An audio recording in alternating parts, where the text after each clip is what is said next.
You are listening to the Wannabe Collective, your new variety podcast featuring every fandom that you could possibly think of. On the Wannabe Collective, all wannabes are welcome. Welcome, all fellow wannabes. Welcome to the show. You are listening to Beer Bros from the Wannabe Collective.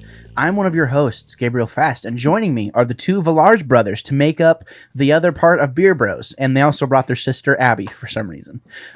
She's here. She's our fact checker if we need her to check facts, and she offers additional input at times as well. This is our 4th episode already. Can you believe it? Here we are. I'm excited. I can't believe that this is happening. Me either. I mean, it's one of those things, too, like, we were kind of joking last time. We were like, be ready, because the next episode after this is going to be lit, because we'll have, we'll be like a full beer or two in by then. So I'm excited to talk about this topic today. We'll be doing some catching up while drinking a couple of beers. We have some beers featured from a local brewery here in Missouri, we've featured on the first episode, which was Mother's Brewing. So we have another one from them. And we also have another sour. It's a kind of a reunion show a little bit for these two beers. Another sour from Prairie, Artisan Ales. So there you have it, ladies and gentlemen. Gentlemen, from our last episode, I mean, how are you? How are things going? Do you feel good? Do you feel primed? I feel good, but I am a little saddened. We had to say rest in peace to my two Veiled Brewing beers. Yeah, they're just not. They were stale. They're so bad. I mean, we tried to make a pass for the porter, but the porter was still drinkable. But it wasn't good. It didn't do it justice. Yeah, it wasn't good. That is a truly spectacular beer, one of my favorites, and it's even got coconut in it, which I'm not a big fan. And but no, they died. So yeah, R.I.P. Rip, as the kids say. Colby, how are you feeling? You feeling loosened up? You gonna chatter a little more on this episode? Maybe. I don't know. Abby's got her strong opinions on this one. I doubt I'll be able to get a word in edgewise. Yeah, we have Abby, the resident artist, here. She's trying to be an art teacher and all this other stuff. And of course, the topic for this evening, we're going to kind of skip the catch up. Okay, we're going to dive right into the art and kind of talk about our different art adventures. Between all of us, because we all are interested in different things, and that's what we'll talk about our first beer over. And then we'll move into a highly debatable topic. It's become a really big topic the past few years, is that are video games an art form? Can we consider video games an art form? And I was excited because apparently Abby had a lot of opinions on this subject, and I'm interested to hear what the opinions are and what factual evidence, because everyone has an opinion, you know what I mean, and at the end of the day, if we can come together and we can have civil discussion based off of our opinions, that's awesome, right? Yeah.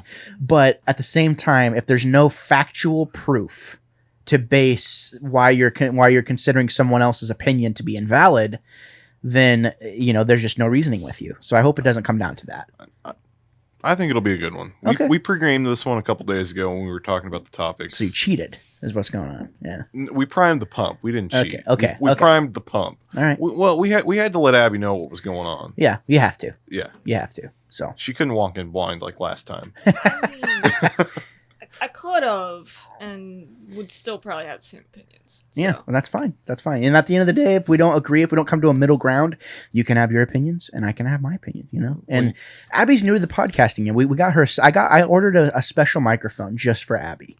I mean, can you just speak into that bad boy? How does it sound? How do you? Does it make you feel official? I mean, yeah, I've never actually spoken to a microphone at this caliber, so I guess you're not doing bad. You're not doing horrible, right. And so it's I'm genuinely glad that you're here. Well, you know what they say about people with opinions. It's like buttholes. Everyone has a butthole. Well, I was gonna say elbows, but yeah. Oh, okay. Yeah, yeah, exactly. Yeah, exactly. So before we get into it, our first beer for tonight. Let's start with the sour first. Okay. Would you mind handing that over to me, Clay? Little cleanse the palate. Yeah, cleanse the palate, and I mean, we know Colby's raring to go because the sours are his favorite type of beer, obviously, right, Colby? Oh, you know it.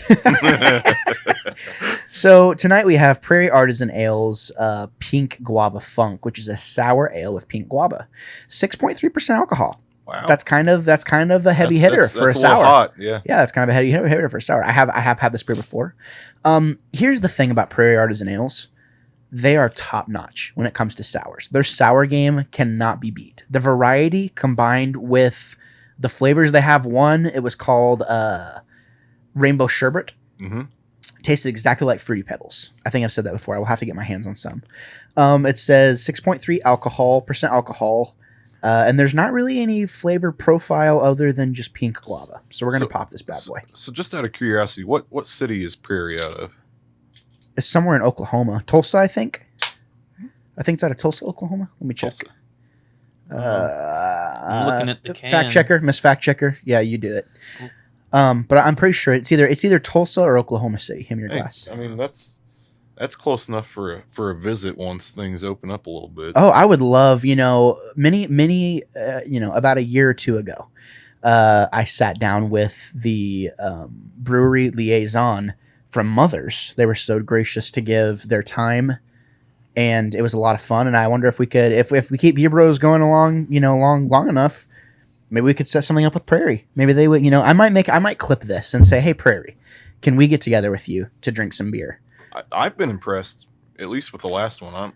I've got high hopes for this one as well. So drink that. If you drink it all before we get to the actual review process, no problem. But I kind of wanted to go around the room, right? Because I consider all of us to be creative in our own aspects, and you can kind of go into detail as to what you do creatively. Myself, I make music. I did the intro for the Wannabe Collective. I've done a variety of musical projects. I've been in bands. I've always written music. I've always enjoyed writing, if that's an art form. Obviously paintings. I have a dope painting. I don't know if you can see it on video, but I have a really dope painting of a kraken about to engulf a pirate ship. I think it's just so rad. Plus it has yellow, which is, the branding colors for Wannabe Critic Productions. Our art has always been something so awesome, and I can appreciate varying forms, like people who do dance, people who can actually draw, people who can visualize a picture in their mind and make that come to life on paper or digitally, whatever. I've always admired that a lot, and that's a big reason why I've always been drawn to video games, and which is kind of the big, discussion. And it's gonna be, I just can't wait, because I don't want to toot my own horn. I've played hundreds of games. Hundreds of them, all varying forms, simplicity, artistic, varying in simplicity, or a much more detailed degree as well. And I feel like I'm very qualified to speak on this subject, because it is. We were kind of joking, like my wife was making fun of me, like, oh, Gabe gets into it about the art thing with video games, and it's true. I take it really seriously, because in a lot of ways, I feel like games have saved my life on many a time. Right. So it's something very deeply personal to me. But artistic wise, what is something that you guys have always kind of gravitated towards? Clay, we can go around the room, starting with Clay. I've always liked to draw. I don't always consider myself the most creative when it comes to drawing. I draw for a living with blueprints, so it's not always the most creative, but it is something I do on a regular basis. I also, as one of my main hobbies, play guitar. I've been at that for a while, and I'm not always the best at coming up with the most original stuff. I play mostly covers, but it keeps me entertained, and I do it for fun. And as largely self-taught, I've come a long way, I think. But I'm definitely, I never claim to be good. Yeah, I think that's always the key, right? You enjoy playing. Yeah. I think, because I've known you guys for going on 7-8 years now at this point. Yeah, I mean, since what? You were I was 16, 17? I think I was 14, 15, 16. Yeah, so I was 17 or 18. Yeah, so I mean, we've known each other for almost 10 years, because I just turned 26 yesterday. Yeah, so I'm 24 now, so. Yeah, so that makes sense. But even just watching your kind of guitar journey, it seems like you've gotten so much better, especially in the past couple of years. It's amazing what being locked up will do to a guy. Yeah, well, you get out of it what you put into it. Yeah. So, what about video games? How do you view video games? I've always enjoyed video games. I got a Game Boy Advance in kindergarten, and I've been playing Nintendo products nearly nonstop.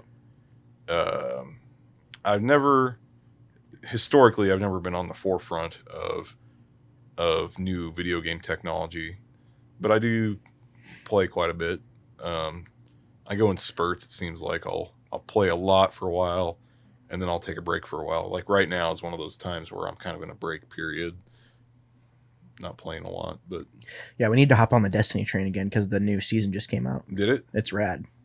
Man, Yeah. I completely skipped last season. Basically, I got COVID and played with you and Preston for like A day. Yeah, and then didn't pick it up at all. Yeah, you need to get your you need to make sure you get your claim your exotic weapons. At least get your money's worth. You know what I mean? You know, it that was kind of a funny story because I fought with Bungie, and you thought I was such an idiot. Oh yeah, I remember you telling me about this. Yeah. So I bought Beyond Light, and I thought I bought like the big package where I got all 3 seasons, which I didn't. I only bought one. That's season. what I thought. And I was so stubborn. I was like, no, I bought all 3 of them, and they're ripping me off. And so I like took for like a week to figure out how to get a hold of them. Then I finally found somewhere on their website where I could get a hold of them and ask them. And they're like, I was like, oh yeah, I totally bought like all 3 seasons and blah, blah, blah. And you guys are ripping me off. And they're like, yeah, sorry, dude. Like, here is clearly like your receipt, and you only bought 1 season. Yeah. In your face, dude. I told you. I tried to tell you because I remember you kind of deliberating with yourself, like whether or not you were going to. Yeah, like, I cheap out on stuff. And I think I even sometimes. convinced you. I was like, look, you can buy 1 season. It's $10 or whatever, or $15, whatever it was, right? And yeah, it was still a deal. yeah, it was still fine. Well, no, you bought the year's the ability to play for a year was like $40. Right, and I didn't want to do it. I cheaped out. Yeah, I still got a deal. I still got like half off the season buying it in the bundle. yeah, But yeah, whatever. I cheaped out. Cheapskate. Moving on to Colby, artistic ventures / your take on video games. No, I like to draw a little bit. I haven't really done much actual drawing since like high school. Like we kind of mentioned last episode a little bit, you know, and the previous episodes, I whittle and I do some woodworking, you know, type stuff. I eventually like to get into making like furniture, and what I'd like to do is like either make antique remakes or refurbish antique furniture and stuff like that. That's what I would like to do. But I do some whittling and original things. You where do? I do that as well. But got you with your own tool medicine with the dad jokes, coming in clutch with the dad jokes. Yeah, but no, I do that as well. I do some original things where I'll draw it out and I'll make it all the way I see it. It's not as easy for me to do that. I need a picture, but that's kind of what I go for. And what I want out of my woodworking is perfect, pristine lines. I want primo type stuff, and that's what I want to do. And typically that's kind of what I gravitate towards a little bit more in video games. I want, you know, as realistic as possible, which is, you know, not a realistic goal to have for unless you just want to play like the most violent game ever. Exactly. You know? Yeah. Exactly. Yeah. I will have to say I did have a total change of heart, you know, because like Clay said, you know, we're brothers and we never had internet in our house. Still don't have internet. Living in the Stone Ages. Yep. So as far as being able to play new video games, no. So as games got more complex and, you know, just, I don't know what you want to call it. I guess more beautiful or more detailed as the picture goes. We haven't really been able to play as much of those, but I will say, you know, I bought the GameCube versions of The Legend of Zelda, you know, Ocarina of Time and Majora's Mask and a couple of others for GameCube, which I play through the Wii. I know it's sacrilegious, but whatever. I mean, no, that's fine. You still get the, you know what I mean? I mean, right. If it says anything about us, we were still pounding the original Battlefront 2 through a PlayStation 2 into PS4 territory. Yeah. But when I bought the Legends of Zelda, I played Ocarina of Time. I trudged through it. I got all the way to the end, and by the time I jumped from that to Majora's Mask, like, I was blown away by the way the graphics looked. Like, I didn't play anything else besides Ocarina of Time, and I jumped right into Majora's Mask, and just the change in graphics, even though it was just a few years difference. The same system too. Same system. It was just In so much 64. better.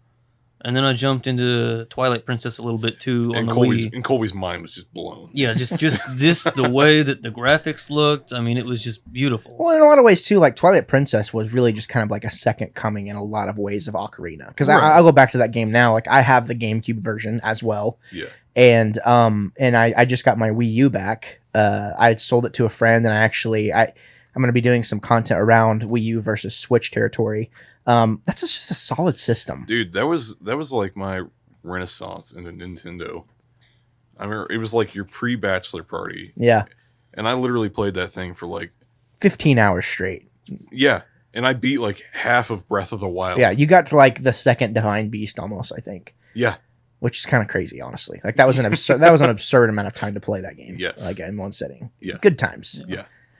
No, I can definitely pick up what you're laying down. And I think too, video games have changed so much in the past even 3 or 4 years at this point. Oh yeah. And I mean I have I have a PS3, a PS4, a PS5, a Wii, a Wii U. I do have a PC, and I also have an Xbox Series S. So I'm well versed in the video game sphere, and I enjoy the different. I put it this way: I have bought games for PS3, brand new on the store within the past month or two, because I wanted to go back and experience those games like Ratchet and Clank and Right. Sly Cooper and stuff like that. And just it's fun to go back and kind of see. It's almost like a history lesson. You kind of go back and see. It's like wow, like this game. Jack and Daxter, for instance, or I'm sorry, like Ratchet and Clank, the first Ratchet and Clank remaster for PS3, going back because Rift Apart is coming out on PS5 soon, and that game looks insanely Oh good. yeah. It looks I've seen all the absolutely gorgeous. Yeah. And even going back to the first Ratchet and Clank remaster for PS3, I'm like, this game, if you could release this on PS4 easily, I mean, it is still highly playable. Yeah. And it's a lot of fun. I remember playing the PSP port for that one. Yeah, Agent Clank or whatever. Yeah, Secret yeah. Agent Clank. Yeah, and again, another good game. Yeah. But no, I think hearing you kind of talk about like being content with that, but also kind of being able to see the artistic design and just be able to kind of go with it, it speaks for the product itself, So, and then plus you also whittle. I would say that's artistic, I mean, you're creating something with your hands, and making it come to life. I still want you to make me something. Since I moved the sign, I need something up there now. You know what I mean? So I might have to, tap you for something. But is there anything else you want to add before we move on to Abby? Well, sure. I do want to say, you can't judge me too harshly. I do have just a TV that only has 720p, so I'm not playing at the highest resolution, but even through all of that, I did see the beauty in video games, but Clay is always harshing on me because I don't even have a 1080p, let alone a 4K to play my video games on. So here's my 2 cents on that. For Ocarina and other Wii games, I actually think your TV fits them Perfectly, actually. Yeah.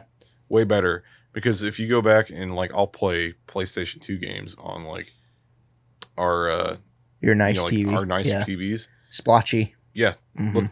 Look way worse than they did on the old tube TVs. Yep. And the old CRTs and stuff. That was the best they were. It was almost like the equivalent of what we have now for back then. Yeah. It was like the peak was on those TVs. And it's like if you had a plasma, like a plasma screen TV Yep. with 480p, Mhm. that was like peak for those games. Yeah. Because I remember booting up something recently and being like, God, I don't remember games looking this bad. Mm-hmm. I think it was the Metroid Trilogy, actually. Metroid Prime Trilogy. I booted it up because I bought a HDMI adapter for my Wii, and it did crisp up the image a little bit. Yeah. But it was one of those things where I was like, God, like... It hurts your eyes almost. You really have to squint, And there was a couple of settings I changed to make it a little bit better on the Wii. I think there was a 480i setting Mhm. versus a 480p setting. Mm-hmm. So that's why I changed it. I think I changed it to resolution output to 480p, and that actually kind of crisped some things up a little bit more. So kind of edged it out a little bit, but still, it is noticeable. Mm-hmm. So yeah, no, but that's okay. But no judgment here. There is no judgment on this podcast. Except when you play your Xbox Series X through it. on my. No, through his 720p. Oh well, I mean, here's the thing. My TV in here, it does do 4K, but it does not have HDR. So that I can't even utilize the HDR settings on my systems that I have. I mean, I'm still rocking a 1080, but I've only got a PS4, so. Oh, that's all you need. Match the settings. Yeah, there you go.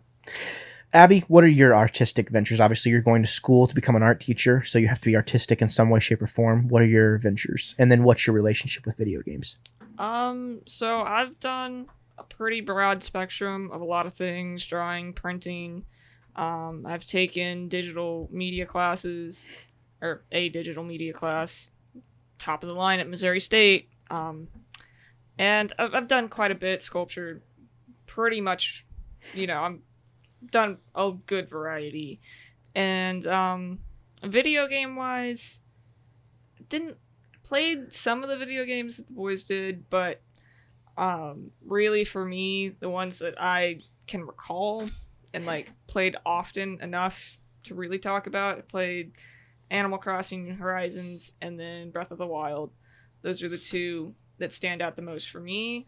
So those are the two that I have like more information and knowledge on art-wise. And all of your Nintendo DS games that you played too. Well, yeah, but like, I mean, those still count. I mean, those still count. Let's be real. I mean, we hogged Lego Star Wars though. She didn't get to play that one very much. We hogged a lot of video games. Needless to say,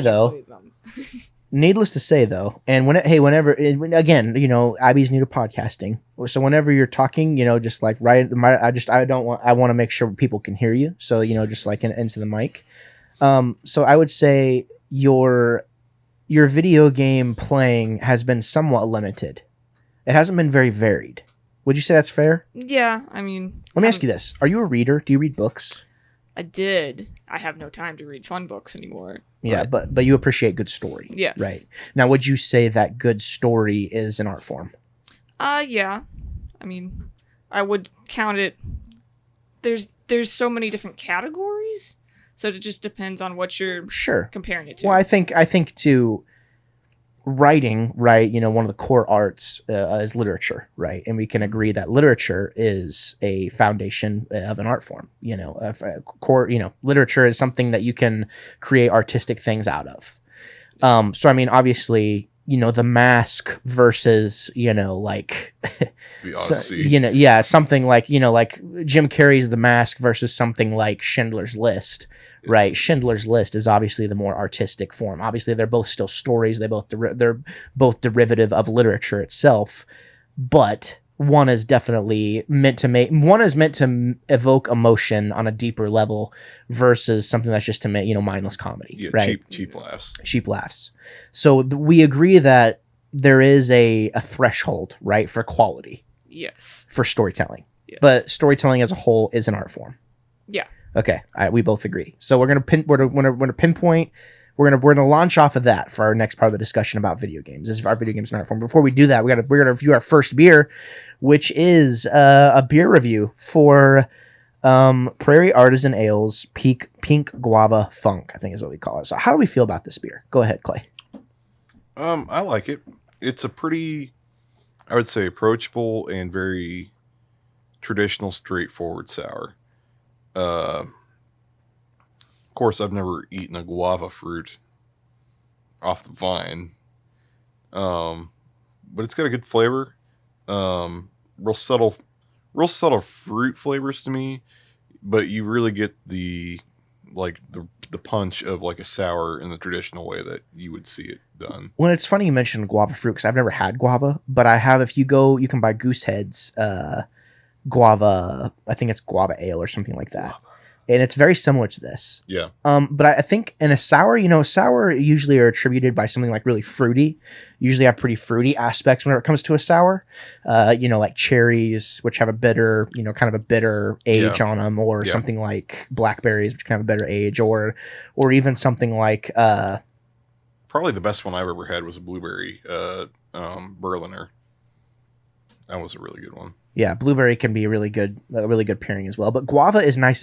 Guava is different because it's nice and dry. Yeah, it's real light on the palate. Yeah, I agree. It's not real sticky. Yeah, not real. Yeah, that's a good way to put it. It's an approachable sour, because sour is kind of like the new IPA. Yeah.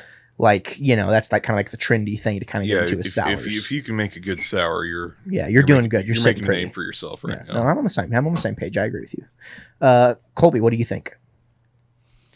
To me, I kind of agree with Clay a little bit there. There's not a ton of super outstanding flavor other than just the sour to me. Like if I had to describe sour, because usually when you think of sour, you think of like green apple or citrus or something like that. But there's not anything like that. There's no citrus flavor to it that I can tell. It's just straight just sour, which initially I was kind of turned off to a little bit, but after drinking a little bit, it's really not that bad. I don't know that I would have more than one whole can of these or whatever. Yeah. Well, I think sours too, for me, sours are one of those things, like I rarely will drink an entire one by myself. I'm usually splitting it with somebody. Yeah. Because they're so acidic. And I was going to say, this one kind of reminds me of like most Gozos, but without the salt.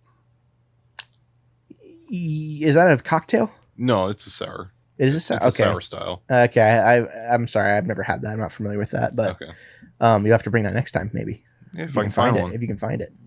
I think for sours, this one is honestly probably one of the better ones that I've had in terms of like, if I was going to try and have someone try sours for the first time, I would either give them what we had had before which was also Prairie, which was Vape Tricks, right? Mm-hmm. Or Pink Guava Fruit. I think it's really good. We forgot to do this on the last beer, but what would you rate this out of 10 if you're trying to approach it from an objective standpoint? I'm going to give it an 8. I think it's really good. I'd probably... Are we whole numbers, right? Whole numbers, no decimals. Don't cheat. All right, I'll probably round up to an 8 then. Okay. What, Colby? I'll give it a solid 7. I think it could be better though. I mean, looking at the can, there's all these circus animals on it. I think if we served it with some animal crackers, like straight to 9. Yeah. Okay. Well, there you have it. Moving on to our next beer, we have Mother's, and this is probably, I think I've decided this is probably my favorite beer of all time, or my favorite IPA of all time, rather. My favorite beer of all time is, of course, Bourbon County, and it's all its very iterations. We have Chug Chug Suckle Suckle. Now, we had a variant of Sunshine Chug Suckle a few weeks ago with our Chug Brunch variants, is what we had. But this is the double. This is the double version. This is the big brother. This is the double version of Chug Chug, or of Sunshine Chug Chuckle, which is Chug Chug Suckle Suckle. Lots of suckles going on. This is a whopping 10% alcohol. Whopping 10% alcohol, ladies and gentlemen. This will flatten you out if you have several of them in succession. I remember trying to interview Kyle from Mother's Brewing, and super great guy, by the way. And he had poured me one of these, and it was still back in my, I'm a decently lightweight whenever it comes to beer in general, or just alcohol in general. Oh, I spilled. That was an epic fail. I spilled some on me. That happens to me sometimes. So you can pour yourself some. It happens. It's not a big deal. But save some for Colby. Good God. No, but I had a great time over there, and I remember drinking mine kind of fast. It's so drinkable. It's just super drinkable beer, and having a hard time asking questions after that. But So fun fact: this is actually the only IPA my dad has ever liked. Chug Chug? Chug Chug. I bought it. Was it last year or 2 years ago? Whenever it first came into cans. My dad, I tried it and I gave some to my dad, and he's like, "Man, this is almost just like drinking orange juice." It really is. And I want to, that's a good precursor, because I want us to, I think I've decided on the fly what I want us to start doing is I want us to, after we review our first beer, we take a moment. It's a segmented thing. Like, we just take a minute, we drink our next beer, and we just do the second review right then. You know what I mean? So let's just go for it. Let's take a drink. We'll smell it.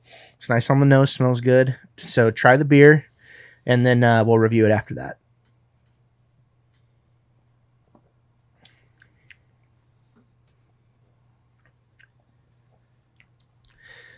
Yeah, I mean, I'll go first. Colby. I don't know if Colby likes it. There's just no getting around it to me. That's just a solid. Swish it around a little bit. You got to get the sour out of your system for this one. Yeah, that's true. You need to kind of a palate cleanser. You need to take another drink. For me, this is like, if I was ever to try and get someone turned on to IPAs at all, it would either be Chug Chug or Chug Brunch or this, honestly. This is quintessential East Coast, Yeah. IPA, I would say. Yeah. It's delicious. I love it. What do you think, Clay? I like this one a lot. It's a little thick for an all the time drinker for me. I like it a lot, but this is just every once in a while beer for me. Yeah, I think this is one for me where this is like a once a week type thing for me. Yeah. Because we'll go to Mother's, once a month or so is what's been mostly. And if it's there, if they have it, I buy it. Oh yeah. And I mean, it is worth mentioning. I think this is like $11 or $12 a 4-pack. Yeah, it's expensive, but I mean, 10%. Yeah, and it's a double. I mean, I think if I remember right on the cans, it actually says like how many pounds of hops they use per batch. It's pretty ridiculous. It's a lot. It's let's see.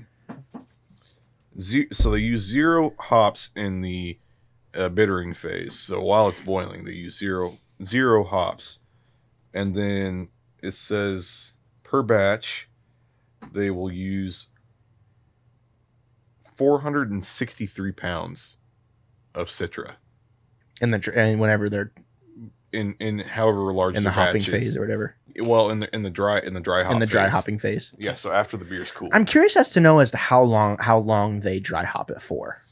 Yeah, that would be something we could ask. That or what is comparable to what is a normal beer use in the amount of pounds of hops it uses? Because to me, 400 pounds per batch, I don't know how big a batch is. So yeah, just how big of a number, how much more is that than what a normal beer would be? Yeah, no, that's a good question. Maybe if they see this I'm going to post this on Instagram. So if they see this on Instagram, maybe they can let us know and answer these questions. They can definitely tell us how big their system is. My company's done a lot of work with them, but for the life of me, I can't remember how many barrels their system is.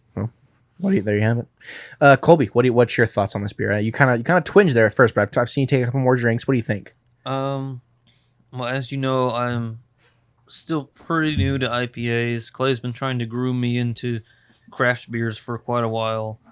IPAs aren't really my thing, and I'm kind of stepping in towards it a little bit, but the double IPA is just almost too much for me. Well, and I think, honestly, at this point in time, too, you're so new to the IPA phase, because there was a time where I was like this, too, you probably cannot tell the difference between a double West Coast IPA and a double East Coast IPA. I probably honestly couldn't tell you the difference between a West Coast and an East Coast at right all. now. Yeah, probably all kind of tastes pretty bitter now. Yeah, and as you drink more, you'll kind of be distinguished, so... So there you have it. He's a new beer drinker, but we need all aspects. Abby, did you smell it? Did it smell good? Because you can't drink it. It smells like dirty orange juice. You're not that far off. Kind of tastes like it, but more sour. Okay, well, let's give it a rating. I'm gonna give this beer a 10 out of 10. This is a 10 out of 10 beer for me. This is a beer that I buy more than any other, I would say, whenever it comes to IPAs. Mm-hmm. It is just tasty all around. Drink it out of the can, pour it out, do your thing. I think it's gotten to the point to where it's little brother and Sunshine Chug Suckle. I almost never buy Sunshine Chug Suckle anymore. I usually just buy Chug Chug if it's available. Yeah, so same. I'd probably give it a 9 just because I like a few other IPAs out there better than this one, but it's solid beer. Yeah, every day of the week. There you have it. What do you think, Colby? Well, compared to the last Beer Bros where we talked about the Trooper Iron Maiden Ale, that one was definitely like a 1. But this is like maybe a 4 for me. But I really, I've tried this a few times. Clay's had me try it. And Mark the date, because a year from now we're trying that beer again, and Colby's gonna say something different. I'm calling it now. No, that's fine. I mean, so what did I say? 4. You said a 4. Yeah. I don't really like it that much. That doesn't necessarily mean other people would like it, but if you're new to IPAs, kind of like I am, or still kind of getting into it, I would not go down this path until you've really gotten to know IPAs and like really enjoy them. Okay, so that's fair. You two are like gluttons for punishment when it comes to this type of beer. I couldn't even finish this glass probably if I wanted to. Wow. Okay, so it's that pungent to you. Yeah. Okay. Well, our score still, if we round up, bring it to an 8. So I think yeah, that's that's acceptable. fine. That's acceptable. An 8 out of 10 from the Wannabes. There you have it. Mother's Brewing. Let us know how we're doing. So moving in, you don't have to drink that if you don't want to. It's no big deal. Moving into our second subject, you finish it off for him. You can do it. Yeah, It's get the Clay rules. talking. I have to finish. Oh This yeah, is you the have to rules. finish it. That is the rule. You must finish. I mean, if we finish the Trooper, you can finish that. Yeah, we can. I'm going to, We can. but- For Yeah, sure. you can do it. And I would do it before he turns to piss. You know what I mean? So now the main topic for this evening is our video games and art form. We've kind of touched on this a little bit, kind of prodded at it. We've gotten Abby to admit that the core fundamentals of writing, all the things that are found within literature, have the tools necessary to create quality stories, and we've established that a quality story, it can be considered art. Okay, so that's the precedent that is set. Clay, what do you think? Are video games an art form? I think they are. I think, yeah. As a whole, I think yes. I think some games that are very focused can get very repetitive. Just well, let's just take Fortnite for example. There's 50 million different versions of Fortnite out there, and I think that still takes a lot of work. I still think it takes some artistic direction, but I think some of those cash cows like that are simply just churning out some, a new version of the same thing, those can get lost a little bit in their art form. But you still consider it as such. I think so. I think those. Think about it.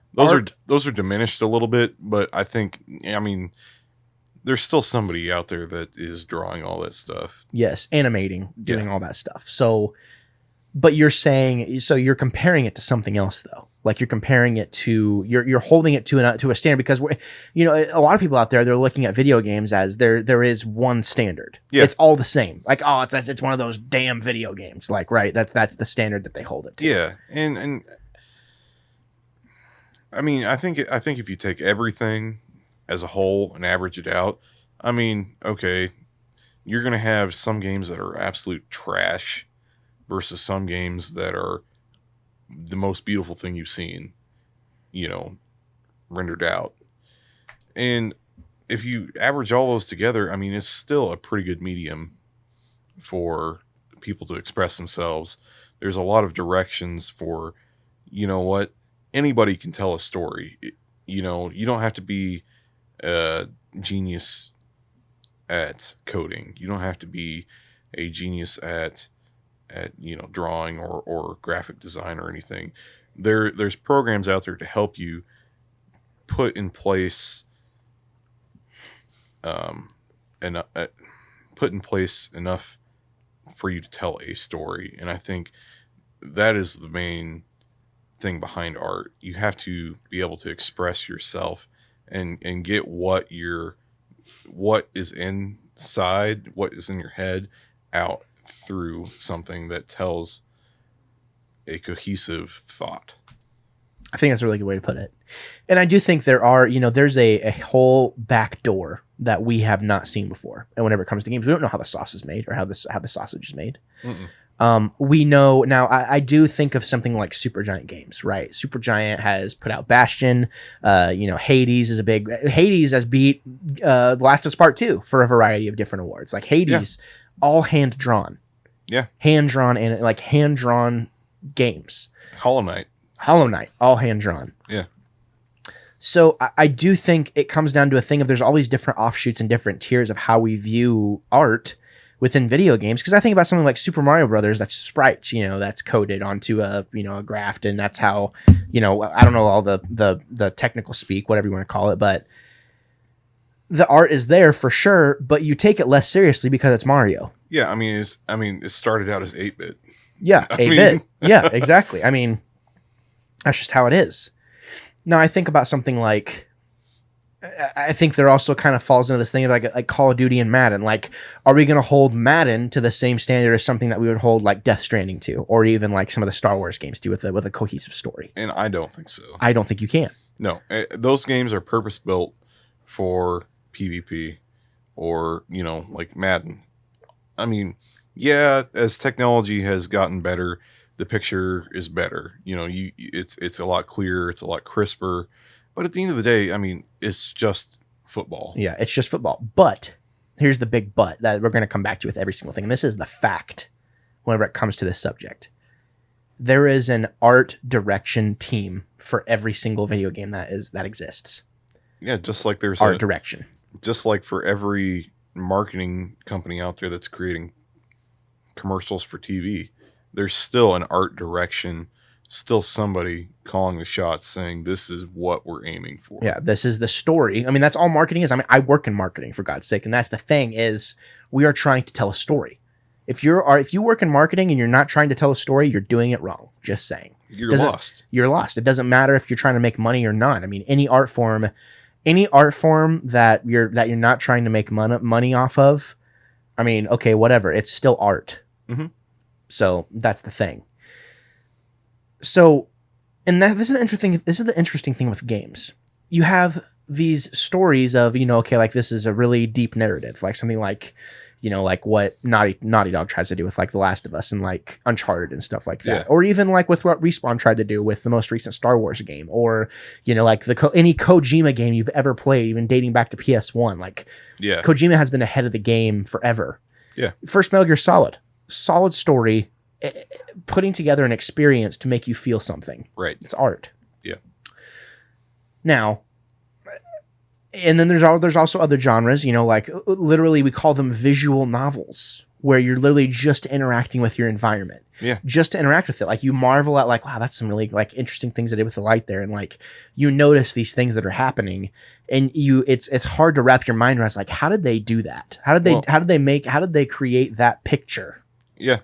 How did they create that image to make me feel this way? But it's a visual novel. Like you're not really fighting anyone. You're not doing anything. It's just you're going through the world and you're trying to interact with it. The first thing that comes to mind is like something like Dear Esther or... Yeah, that was the game I was exactly thinking of. Yeah, Dear Esther, or even What Remains of Edith Finch, or, you know, like Gone Home or something like that, where it is a visual novel. What Remains of Edith Finch, for me, was one of those things, like I remember Carter McGee, who does all the music for our other shows, was telling me he was brought to tears for What Remains of Edith Finch, which is a super sad game because you're essentially going through the deaths of everyone in this family. You're experiencing, it's like, oh, this baby died in the bathtub. Like this baby drowned. It's kind of messed up. It's very messed up. It is, but it's also based off of things that are attributed to things that could happen in real life. Yeah. And I think that's the thing where the correlation is if you can take a point in time and correlate that to a piece of art. For, you know, back in the 1800s, it was paintings. They could place themselves in what the artist was feeling because there was no visual media other than art. That was the cutting edge of technology at that time. That's what they had. Yeah. Whereas digital rendering is the cutting technology that we have today. Exactly. I totally agree with that. So, you know, that's kind of a good footprint, I would say, for us to get our start in our conversation. You know, and you kind of gave your opinion. Colby, we're going to move it to you. What do you think? Do you think video games are an art form? Well, on a whole, yes. I would agree that video games are an art form. To me, a story is important, but it depends on the type of game you're going for, you know. We talked kind of about Fortnite a little bit. Depending on the direction you're going with the certain type of game, you know, how well you fulfill the direction. So if it's just a straight up fighting game, then there's only so much story you're going to fit in there because that's all you want the game for is just violence, you know. Yeah, or unless you're going to do something like Injustice, right? Because Injustice, I would say, is probably one of the best. Oh yeah, I mean, Injustice. You go into the Injustice storyline, and that's where it gets weird, right? Because and I'm going to piggyback off of you in a minute. Continue with what you're saying. Well, yeah, and you know, just like that, you know, you go with Injustice, or even like it's what would have been its predecessor, you know, that it built off of, you know, Street Fighter. You know, even though that's just a straight up fighting game, you play it all the way through, and there is still a story behind all of it, and it is still interesting to learn and understand the reason why the main character's doing what he's doing and all that. But at the same time, I don't think you can, depending on how seriously you take the art, I think it's all it's all art. Everybody has worked hard, and it's all, it's all important, and everyone has worked very hard on it, and it is still something that has been created by someone. However, not every artist is a Van Gogh. True. So how seriously can you take every game that you see? True. So as long as you create it for the purpose that it's meant for, if it's meant to, like Breath of the Wild, it's meant to be beautiful and heartbreaking, and expansive. It's meant to, and isolating. Yeah. I mean, I'm alone in this big world, right? Exactly. Or other games like Death Stranding. It's just beautiful, but it's just, the story itself is just sad. Or Red Dead Redemption, you get all the way through it. The landscape is beautiful. That itself is an art form, just creating the landscape. But the story itself is another. It's a whole other aspect of the art. It's another art form completely. Yeah, it's just like movies. You have the script, you have the location, the actors, the location. It all comes together to make another story. But to take it all apart, something that's bigger, something that is greater than the sum of its parts. Yeah, I mean, it's there to create a creative aesthetic, and creative aesthetic should make you feel something. The actor, it's like, oh, I couldn't imagine anyone else playing this guy. Like, you were born to play this role, right? I mean, you think about, I remember Roger Clark. I watched him in a interview for Red Dead 2. And he was talking about, he was so ingrained in that character, and he spent hours and hours, thousands of hours as Arthur Morgan. And he talks about how his wife, it got to the point for his wife when she's like, when you come home, you are not Arthur Morgan.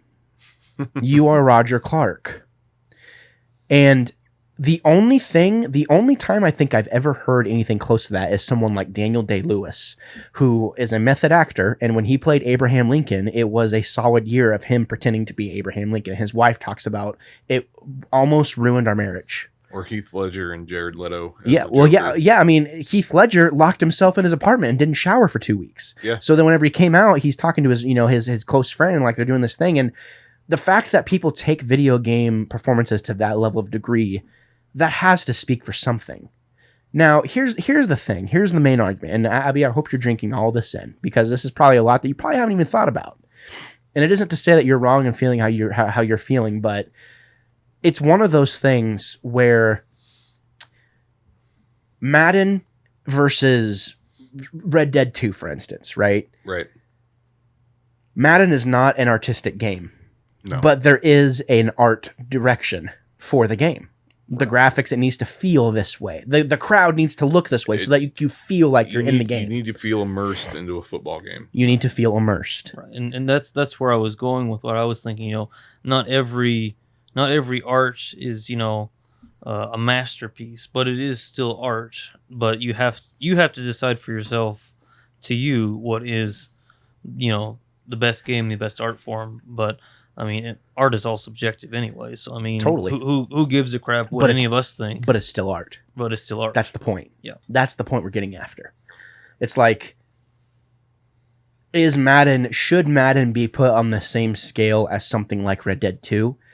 No, I don't think it should, because there's not as many aspects involved. Absolutely not. Should Mario be put in the same category? Absolutely not. No. Probably above Madden, because I think there's actually a story there for Mario half the time. Yeah. But there all comes back to this direction that we're talking about. Anytime that you have to have a writing team, a core writing team, a mocap team, and an art team all coming together to make sure this idea gets executed just right so that your subject can feel the way that you're supposed to, the way that they're supposed to, that's where it comes back to, is like, oh, like, yes, like they did such a good job. I've gotten emotional playing golf before, virtually. Like, wow, they really nailed this.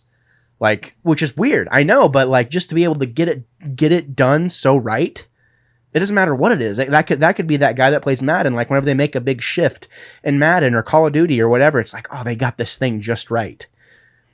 To me, that is to the nth degree to people who take story games more seriously, because then whenever it comes down to the art direction or the setting, or a good thing that comes to mind for me is Bioshock. Like, Bioshock was hugely influential on me as a young person, in that I'm going to a city underwater. Mm-hmm.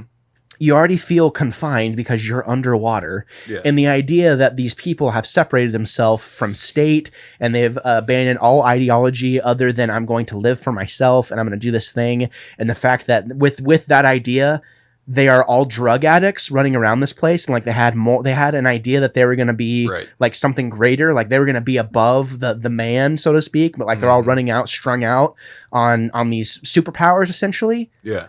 Absolutely freaking genius, because it is a over personification of what we see nowadays in the type of situation that we're in. Like we see everyone so self-inflated and so, oh, like I'm the best and like I'm going to be the best. And I'm going to stand out from everybody and do this other stuff. Like they didn't have to tell you that's what the game was, because they beat you over the head with it. It's like, this is how the rest of the world sees us. Right. Which is crazy that a game can do that. You're right. So, and I mean, going back to the Madden thing, like with Madden, they continue to make that game better every single year. Oh yeah. I mean, it's huge shift from playing Madden like, on like PS1 and like early PS2 versus Madden in modern day. It's like, oh, you didn't like the Super Bowl? Guess what? You can redo it. Yeah. And have it be just as almost as good. Oh, you didn't like this year's Kansas City Chiefs? Guess what? You can make your own. You can make your own and make it amazing. Any player you want. Oh my God, that is Patrick Mahomes on the screen. Yeah. Yeah. No, I totally agree. You want to take the worst players in the league and then still win the Super Bowl and make them superstars? Yeah. Still do it. You whatever you want. Totally. And that's the thing, you do whatever you're doing for a purpose. But I think we're also getting into the territory of, certain games like that where you have... So take Skyrim, for example, like a 300-hour campaign. You get a ton of story time happening where you can tell a super in-depth story visually where you can't do with, with a movie or yeah, that beeping's on our end. Sorry, not on your end. But you can't do that with a movie, and even with like a TV series, you're not going to be able to get that in depth without losing some viewers, or if you get new viewers into it halfway through, where they're not going to be lost. Games like that where you can tell that big of a story and get that immersed in it, where you can do all these things, or in other games too, Red Dead, Death Stranding, Call of Duty, whatever, games where it takes some time to get through it. That's where you really see the true art form. Whereas, some other games where, take like Spider-Man Miles Morales, that's like an average of 12 hours to get through.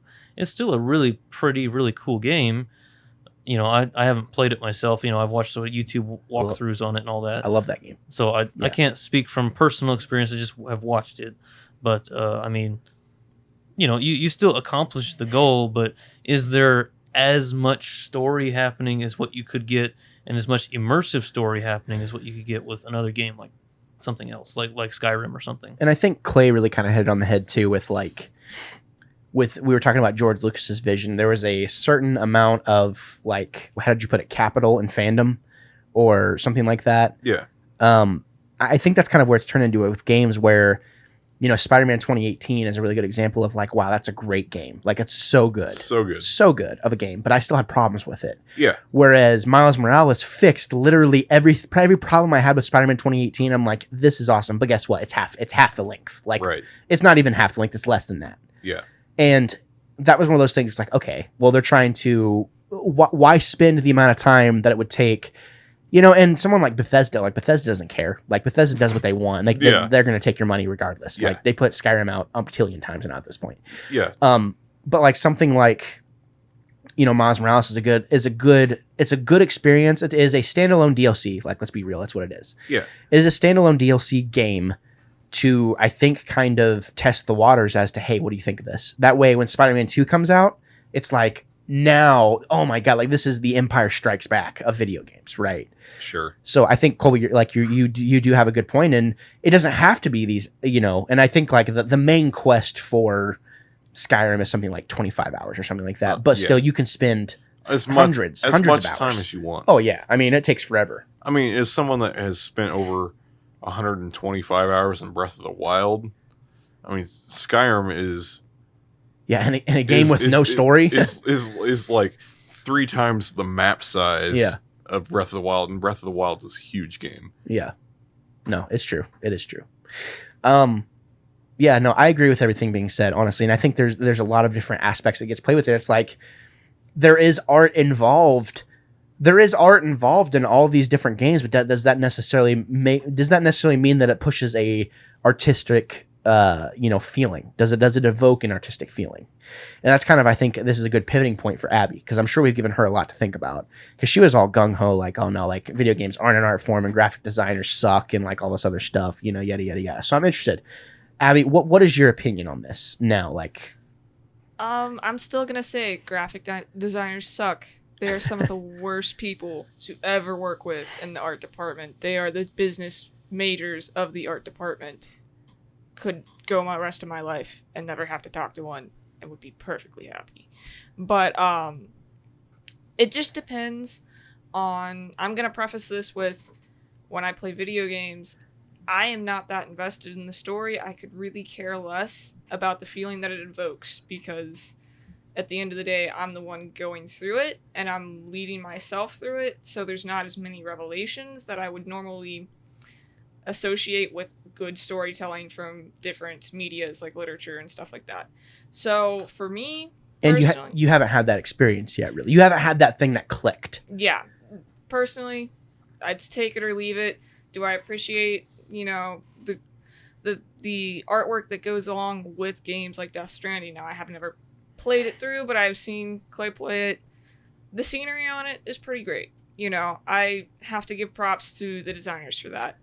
But when it comes to games, it's, for me, thinking more as an artist, it's, okay, do I want the story to shine through the most? Yes, they all work together, but if it were me as an artist, typically a visual artist only remains in the visual field.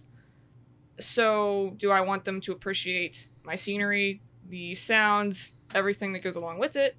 Or do I want them to appreciate my craftsmanship in the storytelling? And what does having the character go through and kind of weave their way in and out, given my background with it, what does that subtract from the story that I'm trying to get across? And so that's just kind of what I think. I can't say it's not an art form, but I can't say that it's a traditional art form that, most people are going to recognize. And I don't think people are going to sit there and play a game, and really, until having this podcast, I had never really just been like, oh man, the art for this was really great, unless I am just looking at one aspect of it. So I think that's a really mature answer, because the immature thing would be like, no, it's not an art form. Right. And I do have to agree. There have been many a podcast I've listened to where it's like, like this guy's a prick, right? And he's the lead art designer for X, Y, and it's like, okay, whatever. But at the same time, I've also had conversations with people in the industry, right, where they're just normal people like you and I, trying to achieve this greater thing and like trying to achieve this feeling because they have a story they want to tell. And I think that's what kind of what it boils down to is, and games have become, games traditionally, or, annually, they make more money than the music industry and the film industry combined every year for quite some time now. That's impressive. Moneys make a lot of money, and I mean a lot. But there is literally like 100 games that come out like per day or something like that. Well, and I saw an interview with Jon Favreau a while ago that was talking about the same thing with specifically Star Wars, but movies in general. And he was talking about how big studios are limited to what the head of the studio's direction is. Totally. But with the advances in technology and smartphones, anyone can make a movie. Anyone can make a video game. It may not be big time, but there are more opportunities for people with a vision to get that story out than ever before. Yeah. When I think too, what Abby was kind of saying about aligning yourself with studios, you think about something like Naughty Dog, which is hundreds of people, like aligning yourself with the right people that have a common idea of this is the story, like this is the emotion we want to evoke. It's like, Okay, well, what about the guy that has to sit there and, animate gore for God knows how long, right?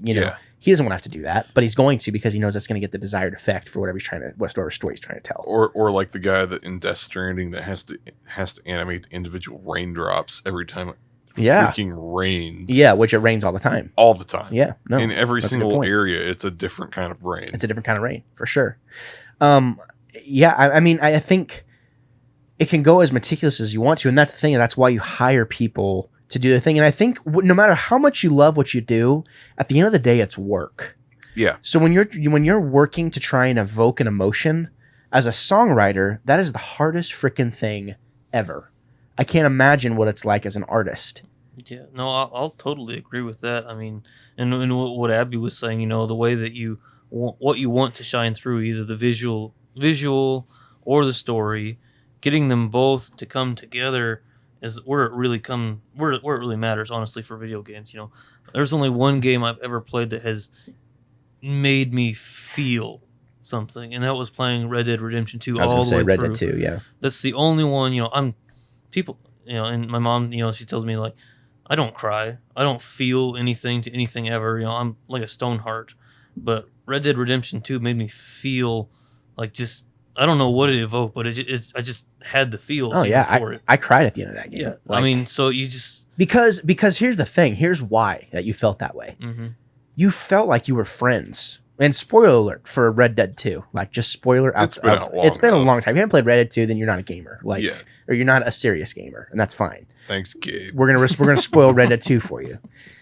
Anyone who has at least dipped their toes in the water and had the end of that game spoiled for them. I mean, it's been a few years now at this point. You know what I mean? So, when Arthur Morgan dies, no matter how he dies, you feel. I wept. I was incredibly upset. It doesn't matter if you play the game as a total good guy or the baddest outlaw there is. You're still, you're invested. No, you are. And that's the thing is I spent, like 100 hours with that game. And whenever Arthur Morgan met his end in one way or the other, I wept because I was sad. I felt like I lost a friend. And if a game can make you feel that, and I feel bad for anyone whoever hasn't, like someone like Abby, like I genuinely feel for you because I and this isn't meant as a negative thing. I think ignorance is not being educated on the subject. And for you, it's easy to approach the subject and say like, oh, like X, Y, and Z, like this is what it is. But you haven't experienced anything like that yet. You've approached games from a one-sided approach. You haven't put the same amount of time in it that we have. That isn't to discredit your opinion. You're speaking off of your personal experience, which is like level 5. You know what I mean? Like you need to experience some games, some true artistic games, and then then we could potentially revisit this conversation later because. I get what you're saying. You associate video games with, the lead direction in graphic design or whatever. It's like, oh, those guys are pricks, whatever. I agree with you, like wholeheartedly. That being said, that doesn't make the entire team of a game, make them bad people or make them that way or make them so uppity or whatever. I mean, the most genius lead designer in the world could be the nicest person you'd never know. So it's hard. It's a hard in that, and especially since that's kind of the field that you're in. But like something like Red Dead 2, kind of like what we were talking about before, like, yeah, I mean, even the first Red Dead, I mean, oh my God, like the ending of that game, absolutely heartbreaking. If a game can make you feel, I think it's done its job. Yeah. But that being said, I think there are hits, there are swings and a miss. I think Death Stranding is a very polarizing game. We've been talking about that. I loved that game. I absolutely loved it. I want to go back and platinum it really bad. But it is also one of those things like you're kind of like it's almost like Kingdom Hearts. Like you're watching, and you're like, okay, like I like the way this makes me feel, but I don't really understand what you're trying to say. Right. And I think that was kind of where something like Death Stranding kind of fell short. Same thing with Red Dead. You were kind of talking about like in television, it's like, oh, you got to give it 3 seasons before it gets good. It's like, well, I don't want to invest X amount of time before I have to, make sure it gets good. Yeah. Same thing with Red Dead. There's a dry period in that game where it's like, good God, like I wish something would happen. Absolutely. Right. And I think the same thing with Death Stranding because I've gotten to the kind of the middle part of the game and I watched that game play for play on YouTube with one of my favorite streamers before I even bought the game. And great story. Love it. Watched the whole thing, which was like I mean, it took him like 30 hours to beat it. Yeah, it's not a short game. No. But I've kind of gotten to the middle section where it's a little bit of a lull, and I've burnt out. There is a lull. Yeah. Because I'm one of those people that I can't say no to all the side stuff. Yeah. And I've kind of burnt out. And if you do, I think, and there's a reason why they let you keep playing after you've beat the game, you know? So no, I think there's pros and cons across the board in this subject. So, but I have to ask Abby before we close up, are you willing to try more artistic video games? I mean, I'm willing to try it, but going in just from the perspective that I have and knowing the amount of time it takes to go into a digital art scene and put that effort into it, I'm focusing on one or the other. An appreciation, and for me personally, if I were to produce something like this, it's a choice of visual versus story for me. Well, and there's a good thing that there's a handful of studios that can do both masterfully. Yeah. Well, and I've got a question for you, Gabe. Yeah. So, being someone that has only a Nintendo Switch, what game would you suggest for Abby, who's a little bit more casual of a gamer? You only have a Nintendo Switch. Yeah. Bastion. Easily. Bastion? Not even a question. Like Bastion for sure. Not a Nintendo Switch exclusive. Like don't go into Fire Emblem, don't go into Zelda, don't go into anything else. Literally some of the best gaming experiences, especially story and art, because it's simplistic art and really good story. I think it's the same thing with songs. Like that painting behind there, it's relatively simple.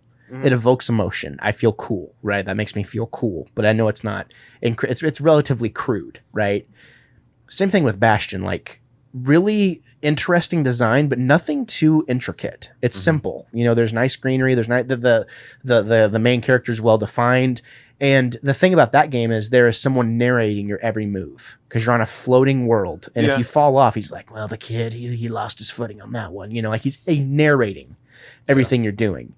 And I talk about this all the time. Like Bastion's like the reason we're doing this podcast right now, because without Bastion, I don't do anything with video games ever. Yeah. So that would be the game that I would recommend is Bastion for sure. Supergiant. See, I was kind of thinking Hollow Knight because Hollow Knight is so hard. That is true. I still have not finished Hollow Knight, so I can't say you should play Hollow Knight. Like the art direction is amazing, like hand drawn everything. Oh my god, it's crazy. And I think it, for the opposite reason that you're not being told exactly what the story is, it leads you to make it of it.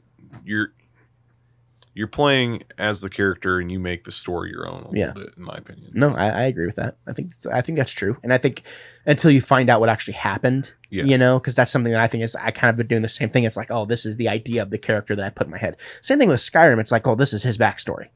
Then you're invested in what he's doing. Yeah. With Bastion, it's such a linear experience, but also just leaves so much to the imagination of what happened to this world. Because and I recommend all of you play that actually. Yeah, which I can't speak to experience because I haven't played that one. Yeah, well, it's $10, $10-15 on eShop. So. Oh, Colby. Colby's like, if it's not $60, it's not worth me. It's trash. Playing. I'm not. It's not worth me playing. I'm interested in revisiting this subject. You know what I mean? Because I honestly think Abby could probably be the biggest gamer out of all of you guys. Probably. I'm not even gonna lie. No, I think so. But I think there's a barrier. There is a barrier to entry because for a long time, how old are you? 19. So it wasn't until I was about 17. So I was about the same age you are now, where I kind of had this like experience with a game, and it was like, oh my god, like games can do this. Until you have that moment, then it's just like, whatever. It was kind of like whenever I understood for the first time how like the MCU was trying to tell its story. Like everyone was telling me how good Iron Man, and like I watched Iron Man, and like I watched the Avengers. I was like, this is so stupid. Like whatever, But until you get it, until it clicks, you're like, why am I watching this? Or why am I doing this? But when it does, you're like, oh my god. Well, like what else is there? I had a similar experience too. It wasn't until I started working that I actually had enough money to, the first console I personally bought was a Switch. Right after I had my first job, and that kind of opened the door to some video games I haven't experienced before, like you know, Breath of the Wild and Skyrim and some of the others that I've bought for Switch. And then as I progressed, then I bought the PS4, and that's like a whole like eye-opening of what storytelling could really be. Oh yeah, through absolutely. a game. Yeah, no, absolutely. It's incredible. It is my personal, like, I tell people all the time, I'm like, I don't watch TV. It's like, what do you mean I don't watch TV? It's like, dude, I play video games. Like, I want to be a part of the media that I'm consuming. Like, I want to put myself, I don't want to have to watch someone else where I don't have any control over what's happening. Like, and that's what's amazing is whenever you're playing something and you're playing as a character and it's like you don't have any control over what they're experiencing, but you want to so bad, and it's like, oh my God, then you feel something you've never felt before. Right.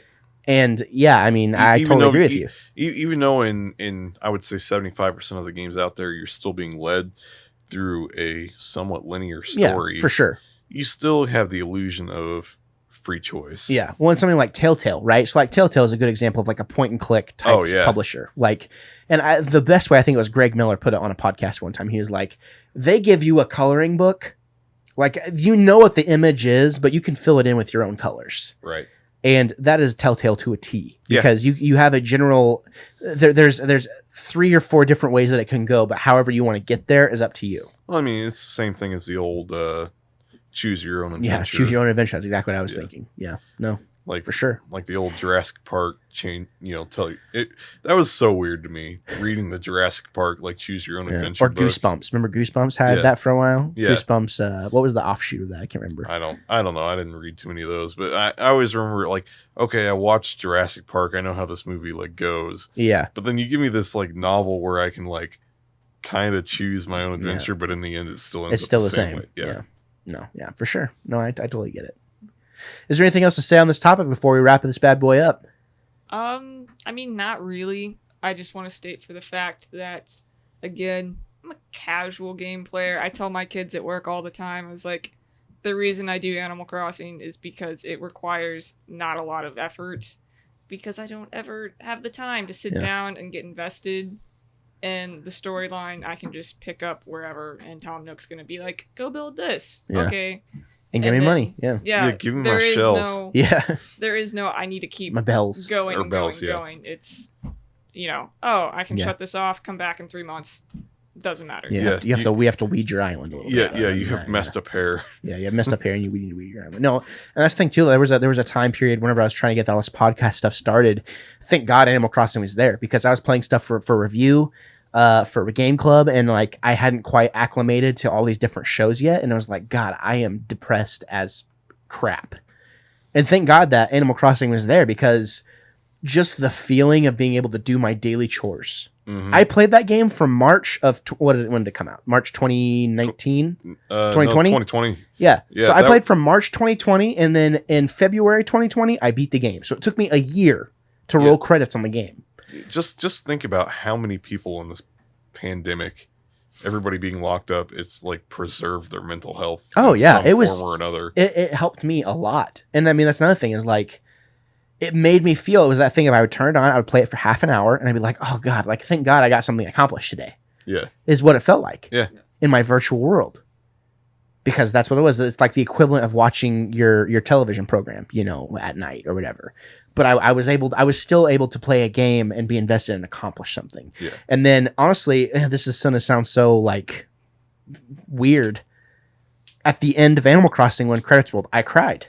I'd put 80 hours into the game. I'd played every single day to build my thing to where finally I got a good enough rank to where KK Sliders came and played on my island, and it was one of those things. It was like, I know that once I got my island to that point, it's like this feeling of completion. It's like, I know I'm not going to play this game that much anymore. And guess what? I have not gone back to it since. Yeah, but I mean, did you really beat the game if you didn't have Nathaniel Radcliffe come visit your island? Who's Nathaniel Radcliffe? Nathaniel Radcliffe? The actor? Oh, Daniel Radcliffe. Okay, sorry. Yeah. I was like, I don't know. It's like, who the crap are you talking about? Hey, dude? we established in the last episode that I'm an idiot. So. Yeah. no, I or Brie Larson. I know Brie Larson is also, but I don't want her to come visit my island because she'll taint it with her negativity. So, haters gonna hate. Yeah, haters gonna hate. No, I'm just kidding. No, I love hearing everyone's thoughts. Good conversation across the board, and everyone was civil. See what happens when you have civil conversation. You see what happens when you listen. See, take notes, because when you listen, and then you at the end of the podcast, I always say, like, don't have your mind made up before we have this podcast, because there's either going to be a fight or you're going to have your mind changed. And there's been so many times. I mean, we've done. I think I saw on the docket for the Wannabe Critic podcast, we have over 220 episodes. Wow, it's a lot. Yeah. And we have like 30 Game Club episodes. I have like 198 or 95 YouTube videos. I'm behind the microphone a lot. But I never commit to saying, like, this is how I feel until I talk about it. Because what do you do when you have an argument with, you know, your whoever? You talk about it, right? With your family, with your wife, with whatever. You need to talk it out. Talk about your feelings, Colby. No, feels. The feelings stay in the bottle, and then eventually the bottle either goes off to sea or it explodes. You know what's And sad you is deal with it later. there's probably chicks out there that think that Colby is like the bad boy because he has like stone hard emotions, but he's over here giggling, telling dad jokes, like, you know, like like why do ducks have tail feathers? Yeah, exactly. Or the what was it? Triaceratops, however, or Triassic period. Yeah, Triassic period. Yeah. Good times. Well, if we don't have anything else, ladies and gentlemen, that's been another episode of Beer Bros. If you have opinions on this topic, I would love to hear them, honestly. Our video games in art form, because, you know, we have to talk about it at this point. It's become one of the biggest media conglomerates ever at this point. So it's important to talk about. If you want to get in touch with us, you can email us at thewannabecollective@gmail.com. You can follow me or the production house on Instagram or Twitter, Wannabe Critic Productions, and I am the Wannabe Critic, or I claim to be, rather. Clay, do you want people to be able to find you? Clayv1, most platforms other than Twitter. I'm not on Twitter. Okay, well, whatever. And then Colby, you don't want people to find you. Yeah, no, just walk through the woods for a while or some smoke signal, and I'll find you. I love that. And Abby, do you want people to be able to find you? I mean, sure, Instagram. You do Facebook, but I'm never on there, so. Yeah, if you want to find Abby, look up Oakley the Sheepadoodle. Sheepadoodle. Shepadoodle. Shepadoodle, whatever. Yeah. I have a sheepadoodle. Yeah, Shepadoodle. It's one E away. It's a black dog. Black dog. There you have it. Ladies and gentlemen, thank you so much for tuning in. Thank you for watching our video episode if you did so. And until next time, before we go, check this out. Say goodbye, guys. Goodbye. Bye. Peace out.